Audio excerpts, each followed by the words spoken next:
I actually grew up with a keen interest in weather. I was a fishing guide in high school. I was a crappie fishing guide on Kentucky Lake in Tennessee. So I kept an eye to the weather. I had a little weather station. I monitored what was going on.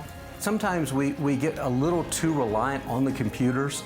They've done a great job. The new forecast models and products that are out there, they're fantastic. People often ask me, do you ever go outside and check the weather? Yes, I do. I'll still stick my head outside to see how's it looking here.